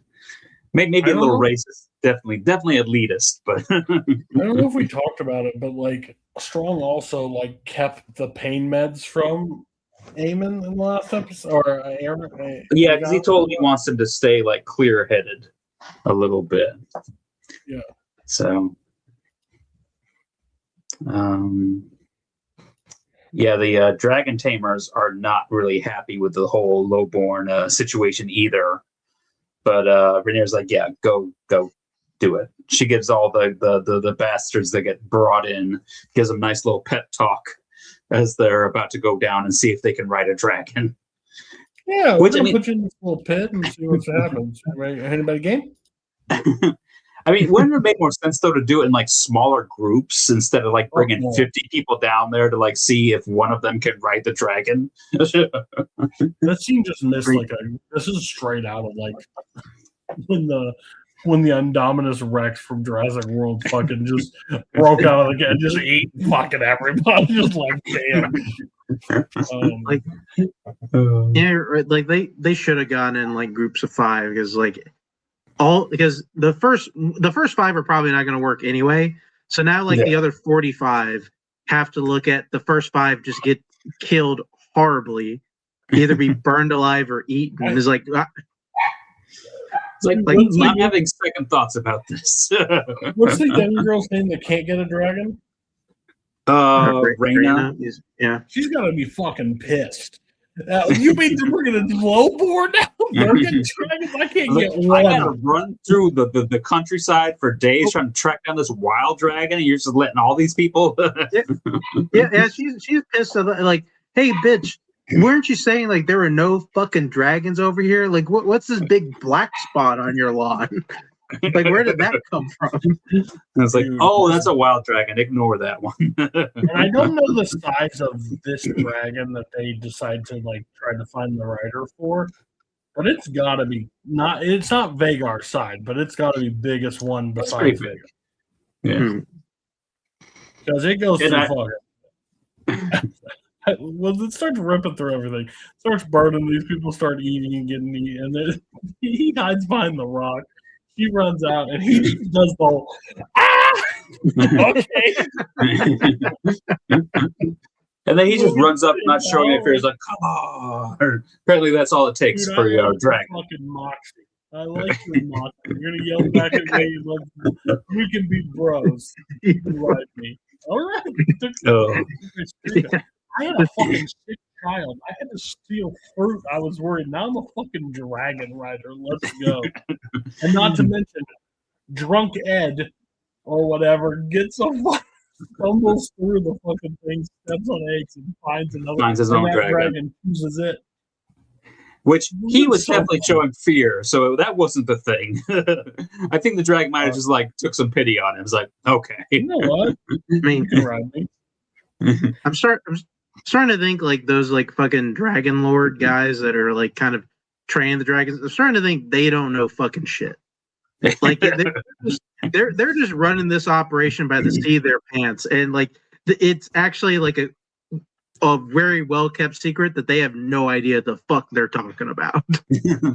Well, I mean, to be fair, most of the dragons are babies when they're like synced up with a Targaryen kid. So they pretty much get to grow up together knowing each other. So it's probably a little bit easier than just try to like introduce a full-on adult to a grown dragon. I just love drunk. I don't know his name. Do we know his name? His name is Ulf, ULF. I'm going to call him Drunk Ed. Drunk Ed is a fucking dragon, and he gives it a test flight. Not Takes a little over joyride. not over something. He goes right over fucking Kingsland. This bitch is flying it over Kingsland, and guess what? Where were those guys with those scorpion launchers? Well, they were trying to load them. And then Aemon was running out and get put Vagar on the sky. And that's a bitch. They're going to be down dragon. And he ends up flying him back. And then Aemon looks, sees other dragons. Fuck around. We're not doing this today. Oh, yeah.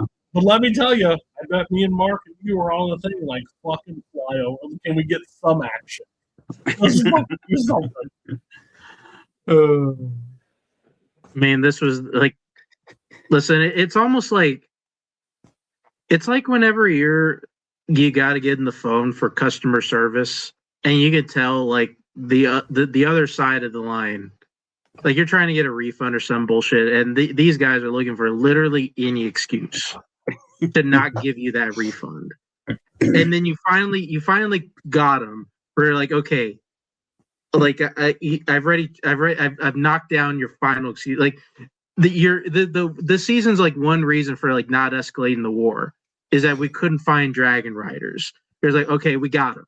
We got fucking dragon riders. Only one way to go here, fellas. Let's just get this fucking thing moving. Let's get this train back on the tracks. Well, then we got Rhaenyra standing on the beach, basically with her dragon behind her. Drunk Ed flying to the top of the thing, and what's the red dragon? Whose dragon is that? Is that the Adam guy, or is that the other guy? Not Adam. That's not Sea Smoke. And it doesn't look like that big fucking bitch from Hughes. Because right now they got Rhaenyra's dragon, they got Jace's dragon, and they got the 3 new riders. Yeah, and they got Damon's basically. Not now. Not Damon's. He's not over there now.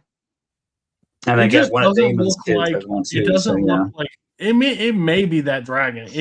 That dragon looked like it seemed like if the Great Depression was a dragon. Like that's where that dragon came from. Like that's old as shit. Like it has so many teeth. This looks like an upgraded model. Like it looks like a frog. I don't know. But so now they pretty much got 5 dragons at least to Aemon. They should all go right at him right now. But I guess you need some time to train them up a little bit. That is discussed right now. But yeah. I mean,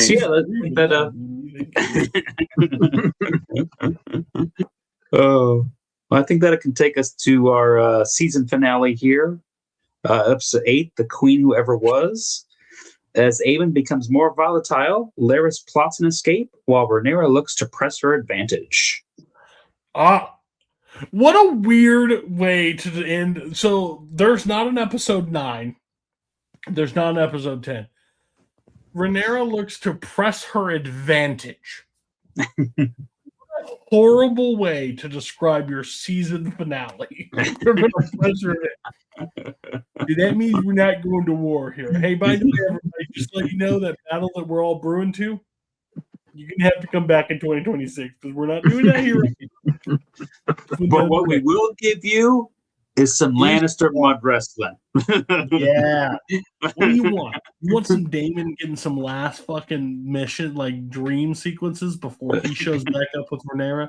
You want Lannisters in mud? You're gonna get it, pal. You're gonna get it. You want people walking towards battle? You're gonna get it. You want to see battle? Lower your fucking expectations, you ungrateful asshole. We're not getting that right now. You want to see Corlys get put in his place by his bastard? You got that for sure. Yeah. But yeah, I mean, I think that this is a pretty decent episode to get to like the last 10 minutes. It's a great season 8, episode 8. It's just not a great season. It's honestly one of our shows. It's got to be one of the lower tier season finales. Yeah, probably. I mean, yeah, like, I mean, I'm kind of with Matt. Build up at hats. I mean, I'm kind of with Matt for like a good portion. I mean, other than like the Daemon stuff, just gotta think the ending of that is stupid. If the end result is Daemon realizing that he has to be loyal to Rhaenyra, then the whole Harrenhal story was a complete waste of time. Like we didn't like it when we got to see flashes of the Night King and Dany and all that other stuff. Complete fucking waste of time. Like it just so like it made me so angry. It's like, was that really why we did all this bullshit? You know, so he could learn about the fucking the promise of the prince promise or whatever the fuck that story is. Like, no, fuck off, whatever. But everything else was cool. Like, I mean, we see how like these dragon riders are like, at least one of them, old drunk Ed. He's maybe gonna be a bit of a problem. You know, he doesn't really have a ton of decorum. You know, at the dinner table and like like if I can see somebody could be flipping sides to maybe the other side, okay, he's definitely a good candidate right there. That motherfucker. What do you got to offer me? You know that Alice, your mama, she's kind of hot. If you like, maybe set up that marriage for me, I'll bring the dragon over to you. Daenerys' son was just like, hey, and he's like, what up, boy? It's like, that's his friend. Oh, my bad. Can you get me some more of these little bird thingies? Delicious. Absolutely, that wasn't bad. And Aemon also like makes the dragon grab his sister, is like, you can ride a dragon, get going, like get on the dragon. The house is like, no, I'm not burning anybody. Like, you're gonna burn me like you did Aegon? It's like, what? It's like, yeah, I saw it. Yeah, she sees everything. And I also saw he's gonna be king again, and you're gonna be dead. So good luck with that. Yeah, I'm like, and I do kind of like, at least there's solid escalation. You know, we feels like we're moving forward, war stuff.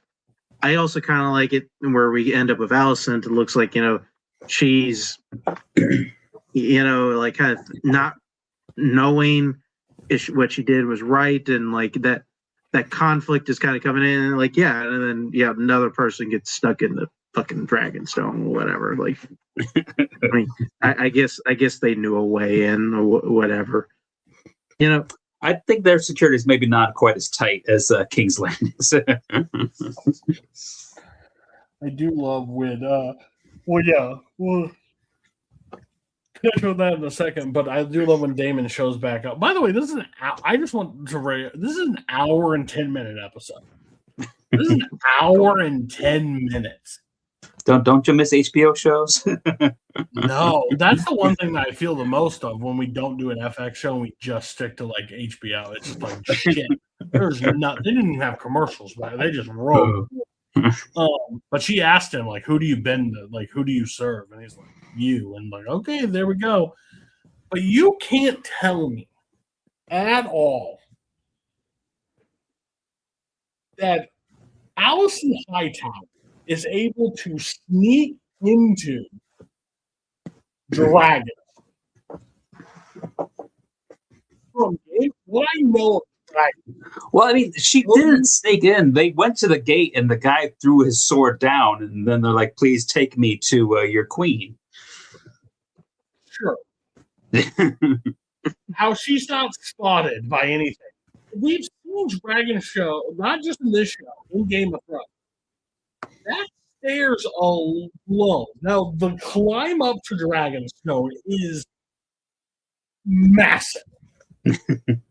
And you have to take boat, because she's not taking Dragon, clearly, because that would be very... There's just... fuck off. I don't buy it. I don't buy it. This is one of the dumbest things. And I love that she, like, sneaks in and she's like, fucking made a mistake, pal. Like, I made a mistake, and, like, you fucking think you could have figured that out before you fed my son to your fucking massive ass dragon? Like, remember when we talked in episode 2? Maybe I should have listened to you. We could have done things a little bit differently. You think you can just walk out of here innocent? She's like, basically, like, in 3 days' time, you can fly over to King's Landing and you can have it. Like, I'll tell you exactly what this is. You can take the keep. Like, it's like, okay, she's like, I have to kill Aegon. You know that, right? She's like, I'm taking. There's no way this ends without me killing Aegon. It has to happen. He's like, I'm gonna kill him. Basically, I can't become queen with him still alive. So, it's like, are you agreeing? Like, are you agreeing to that? And her last words are basically, in 3 days' time, fly over. You can have King's Landing. Like, okay, all right, pal, all right.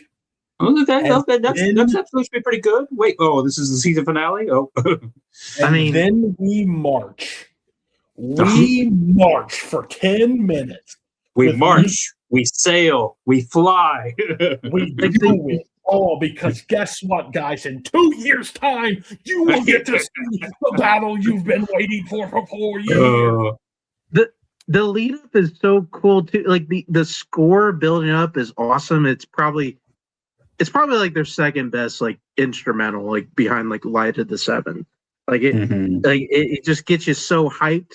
And it's like fuck. And there must have been like some behind the scenes shit at the end of this episode, because as it's happening, like I clicked, to see how much time. It still said like 18 minutes or whatever. It's like, all right, cool. We probably get to see a little bit, and then fucking credit.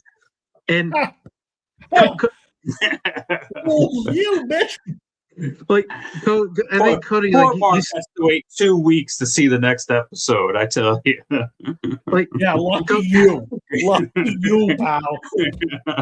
Cody, you said it best. I think a couple. I think you said it here, or like behind the scenes of like being there watching it, and then when it was done, going, "Is that fucking it?" And like I'm sitting here in my chair watching that, I was like, seriously? Is that fucking it? Is that where they're gonna end off the second season? Like the first season ended off of holy shit, we're going to war. And then the second season decides to end off of no, really, guys, for realsies, we're going to war. Like I could not believe Aemon Dragon eats the child. And I'm like, and they do that slow scroll, like up the table, music's building. The name of the thing is the Black Queen. She turns around, you're like, fucking give it to me. And then they're like, episode 1, little build. Episode 2, little build. Episode 3, all right, fucking dragon on dragon crime. And then this is literally the break of like, hey, this girl's really into you. She's flirting with you. She's literally telling you tonight is the night. The problem is, she said tonight is the night. In 2 years' time, it will be the night. No, she was like, do you have a condom or something with you? You have to go to every drugstore around trying to find one. Everywhere you go, they're sold out. And then you get back to the house, and she has moved. And you're standing there with a condom in hand and blue balls, and you are dead. And I like, This is what I ranted about for like a year straight with people. Everyone's like, "You like Game of Thrones? Yeah, the House of Dragon. Well, watch season 1, but don't fucking dare watch season 2 because just wait until the season 3 is about to come out." Now, what I said at the beginning, I say again, this binge so much better than it did watching it week to week. It was so, and knowing whatever it's going to happen, we could all sit at the end of season 3 and be like, "Fuck!" But knowing that it is on the 21st and we're filming this as we speak on Friday, the June 12th, so like we know it's here.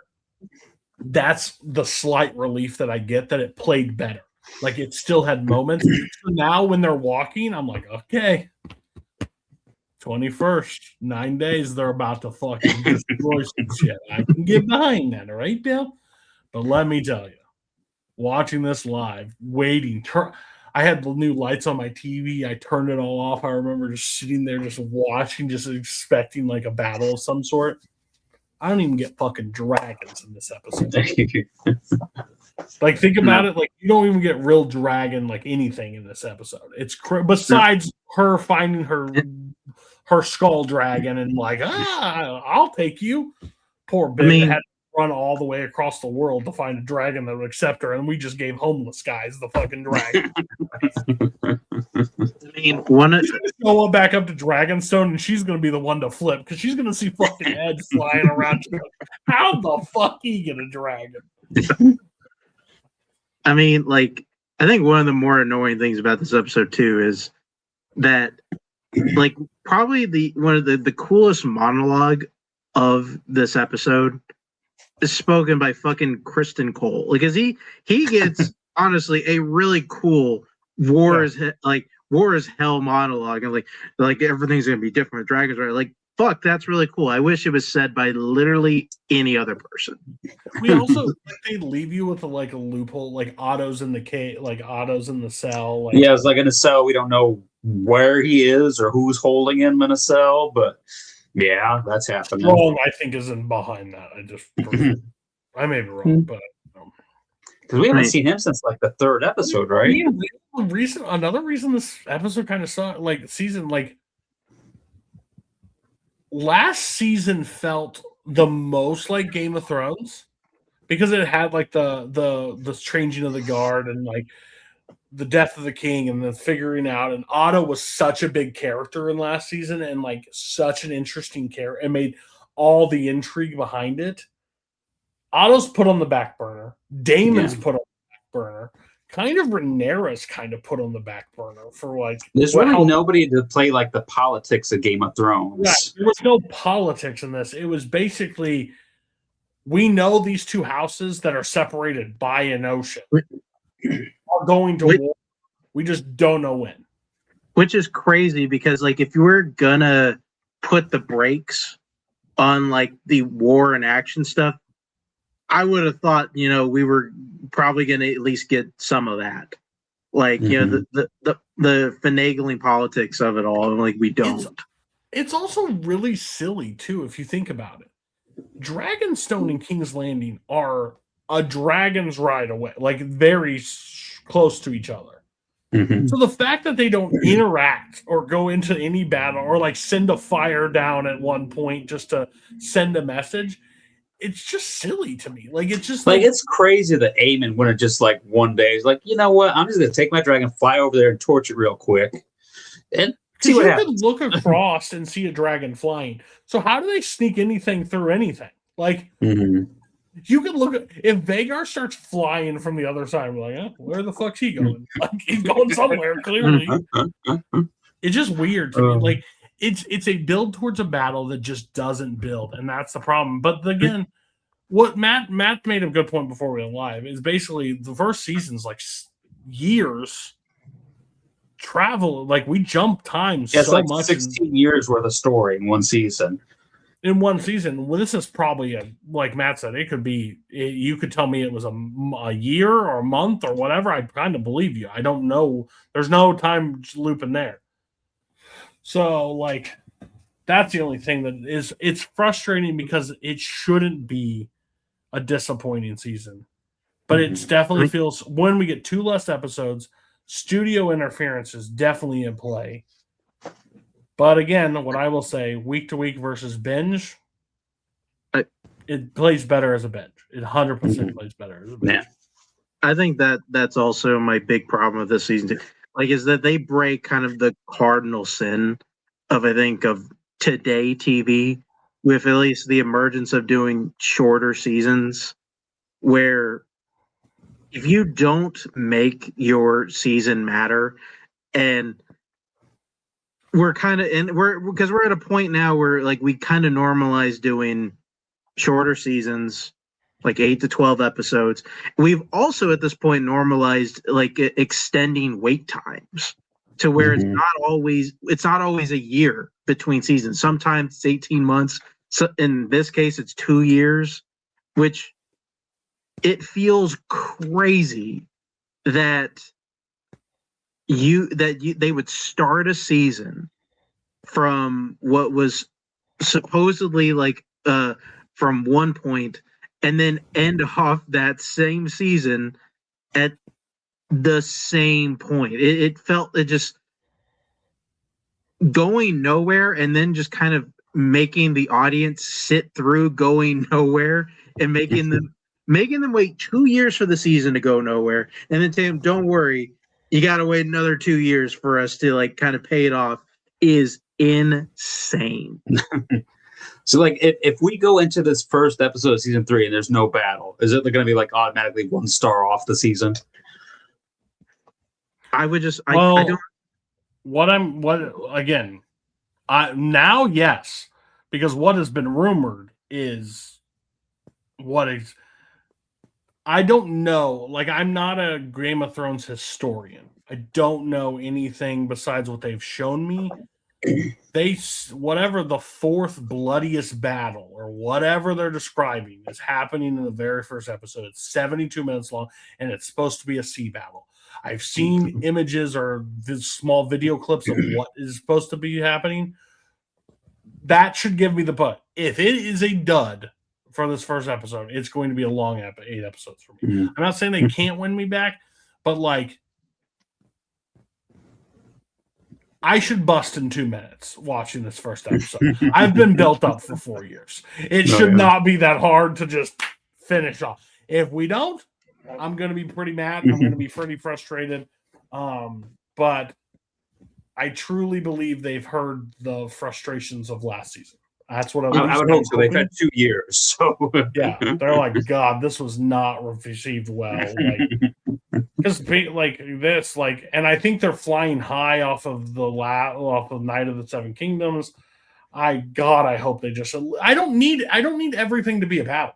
Like, I don't need 8 episodes straight battles. I don't need that. I still want Game of Thrones to be Game of Thrones. I'm okay with councils. I'm okay with meetings. I'm okay with intrigue. I'm hoping Alicent Hightower and like maybe Aemon gets messages, like finds out that Alicent was doing it, and there's that conflict. I hope the king gets healthy. Like, I hope these things still happen. But my God, I need to see dragons in the air. I need to see ships burned, and I need to see people on fucking fire. And if I don't get it, I'm going to be very frustrated. Because what are we building to? Like, dude, you guys are in fucking shouting distance to each other. Just fucking somebody burn somebody. I've already seen King's Landing on fire once. I need to see it again. So let's go. Let's figure something out. Like, listen, I mean, I think we all did, but I at least whenever I started this off, I praised the first season of showing us a lot of dragon and like not shying away from that. And clearly they were not afraid to bust out the dragon money in season 1, where I think they saw that bill after season 1, thought, you know what, we can't do 10 episodes. We can give you 8 episodes of this, but not 10.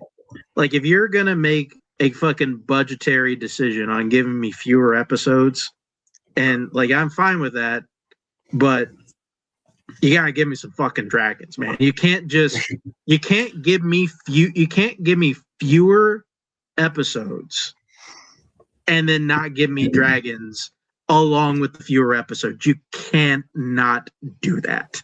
There's a direct correlation. lack of And it dragons. can't just be new people riding dragons. That Lower can't be score. your big thing of the No. dragon each episode. Is like, oh, hey, No, this I guy's did- flying a dragon now. 8 episodes. I saw 10 minutes of dragon on dragon crime. Yeah. Not enough. Not enough. I need more dragon on dragons. Even if you do more just like the POV of like the soldier on the ground seeing like the destructions of the Yes. dragons fighting overhead. I want to see like cross stream, like yeah. Like, I want to see that big bitch Vagar get a burn to the face and see it get mad, and I want it to eat something again. That's what I want. like I would say for season 3, they need at least 2 like significant dragon battles. True. No, I don't think 100%. Yeah, like If we don't have at least 2 giant battles in this season, I am so confused at why they like that's weird. And it doesn't. We know it's season 4, so maybe the death doesn't happen or somebody big. But also, I need stakes. yeah. I need somebody to ride the lightning. I need somebody to die. And we that need you to doesn't- not sidetrack major characters for like Yeah. the whole season. I need somebody to be like. It was the criticism at the end of Game of Thrones. It was the criticism that I have right now. The only person of real importance that has died in House of Dragon from season 1 to season 2 was the sick king. Mhm. The only other person that of note that was the brother. I mean, I guess I Oh, couldn't you say had that. the Princess Rhaenys. Yeah, Rhaenys did Mhm. die. So that is a Yeah. valid, and we saw a dragon death. But like stakes, dragon, Game of Thrones, stakes matter. Decisions matter. Deaths need to matter, and somebody needs to go if they make a poor decision. Rhaenys made that bad decision; she actually died. But I need to see somebody else has to go, which we know Mhm. some other people go because we've learned that stuff. But I truly need to actually see it. You know, like the king is still getting nursed back to health. Should he have died, like Mark's saying? Probably, because it doesn't make a whole lot of fucking sense that he is alive. Not really, And but he is. So figure it out. Give me something. Make this season have stakes. That's all I want. If you give me a great episode, you give me 2 battles, but the political intrigue is back and we're all into it and we're in war and this is dooms for some people. That's what we need. Yeah. Don't give me bullshit. Don't feed me. Oh, this side character, Hugh and fucking Ed died. I don't care. We don't even know them. Like that doesn't mean anything to me. I expect them to die. If you want my honest opinion, like they're not real dragon riders. They basically got the thing. So I don't know. I think it's gonna be good. But we'll see. That's a lot of season 3 talk before this. But yeah, it was just a wet fart that basically balanced this one out. All right. All right, so let's get into bad guy of the season. Yeah. We can't give it to Otto again because he was only in like 3 episodes. nope. I think it's Eamon, right? Well, I mean, let's look at our nominees. We got Christian Cole, just like all around douchebag the whole season. Yeah. Oh, Cole could be Cole. I can get behind Cole. Yes. Look, I Um, kind Yeah, of understand stuff. Is there any other nominees other than Eamon or Cole that we can think of? well, Fucking showrunners for putting Damon in a fucking fucking place. well, your wife wanted us to bring up the rat catcher. Oh guy. yeah, Ratcatcher. He did kick a dog. Yeah. If we were Like, doing we need it to be week like week, we he need to might have like. got it. There's bad guys of weeks and like honorable mentions. Like we can give Ratcatcher guy honorable mention of bad guy of the week. Like he deserves to be mentioned, Yeah, but I think there are bigger crimes. Yeah. Rhaenyra does get a lot of people burned and caught on fire, but she had no other I mean, choice. we also we forgot to mention there was like a scene in like either episode 7 or episode 8 where Aemon gets upset and goes and just like torches an entire town and kills like 900 people. Really? I think it's at the beginning of episode 8 after he goes and sees the other dragons. He throws a hissy fit and goes and lights a town on fire. Yeah, Aemon's pretty bad. Like, yeah, as much as Cole annoys the hell out of me, Can we just Like, give I- it to Otto? And again, for making this fucking horrible ass We could give decision. it to Otto for like disappearing for like 5 episodes. Dude, let me tell you, you're missing two. You took Damon out of this. Like, we go from season 1 to say it. To fucking, hey, go to the fucking corner. Go to the corner and stay there all season. And then fucking Otto is like, you either bend the knee to Rhaenyra and pray for her mercy. And then it's like, hey, we're going to put you in a fucking cage, bitch. Go away. They I need to know if they had scheduling conflicts. I really do, because that's what it seems like. Yeah, I think I would have to go with Aemon, because Aemon, one, kills a character I really like, kills a dragon, fucked up. Yeah. Vagar could also he technically kills pretty much 2 dragons. Vagar's a bitch that just doesn't listen. Vagar just eats people. He's like, I let you ride me. I didn't say you could tell me what to do. Dude, when he's about to take off after, it's like, no, Vagar, wait. Just falls down. And he's like, fuck you, bitch. I'm getting up. Like, Cole, yeah, but the thing about Cole is I think he's a cunt. Like, I think he's horrible. But my thing is about him is his decisions I understand. I don't like them, but I understand. If I saw a dragon torch a bunch of people and I saw their bodies just melt to ash, and then they're like, who do you want to be king? Well, I'm not going to pick her. I need to keep this guy on our side, because the only reason I'm still here is that dragon showed up. So yeah. And kind of after that, he didn't really do a whole lot of dicky stuff after that. Yeah. After that point, kind of Aemon kind of took over. He got fucking he got hurt real. He got sad real. Yeah. Yeah, he, like I said, he's like suffering dragon PTSD for pretty much the rest of the season after that. All right, so Aemon's a cunt, so Aemon gets it, so perfect. Yeah, Scores. Mark. Interesting. Because I already gave Matt my score, basically, and that's not going to change, but I'm curious what you think.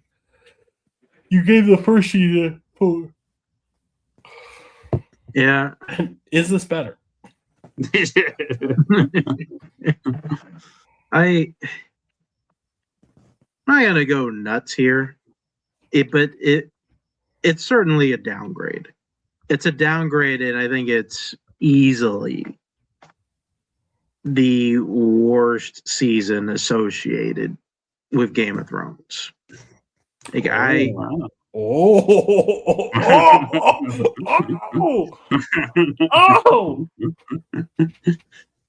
That's, I don't disagree with you, but I think a lot of people would. I'll tell you what, they shouldn't. They absolutely shouldn't.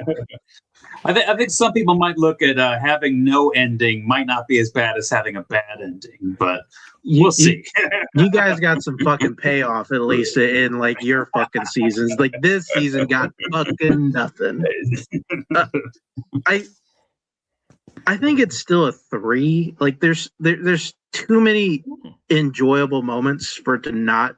I think, although it's a light 3. I'll say that wow. It is a light 3. Dude, like, just an easy fucking grader. I mean, I'm just saying this is it's probably the worst writing the show has ever had, just in terms of not building, like, just kind of the wonky building of where we're going, of just where they put some characters.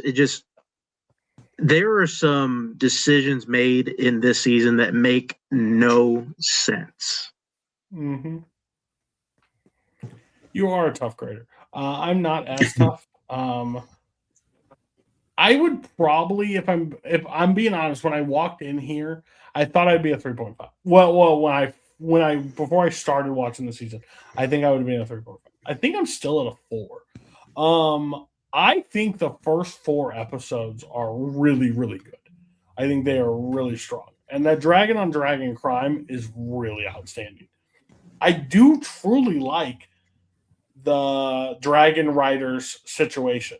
I think I will agree. I think until Mark very pointed out, I kind of didn't really process it, but I do think one of the biggest things that this episode is this season is missing is I do truly feel the writing.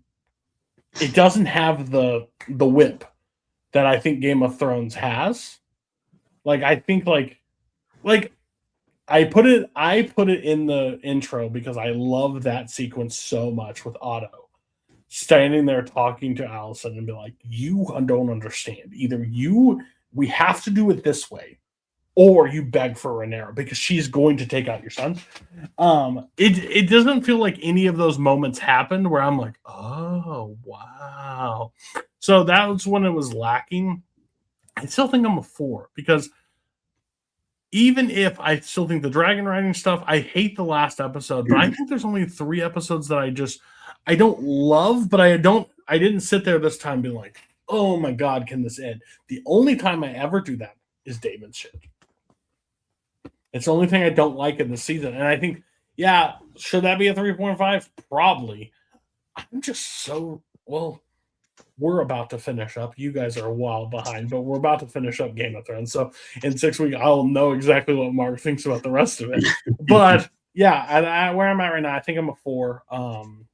So Matt, you gave season 1 a 4. By the way, I gave season 1 a 4.5. I think it's a fantastic season. But and I was telling Cody before we come on here, I probably made a mistake. I probably should have given season 1 a 4.5. Because honestly, rewatching this now as the binge, I definitely liked and maybe appreciated it more than I did the first time around. If you would have asked me the first time, I'd probably given it like a 2.5 or a 3. But the first 4 episodes are really solid. And there's some moments in the other stuff. I think it's just the lack of an ending that really just like hurts it. But I think I'm still going to put it at 3.5. So we're 3.5 for season 1. 4.25 for season 1, or we're just no, you mixed that up. What? 3.5 for season 2. Season 1 was a 4.0. Yeah, it's because it's 2 4.0s and a 4.5. Like a 4.25 maybe. Yeah. Either way, there's a little separation. You guys do that. You guys get that. Clear separation. So that is the show.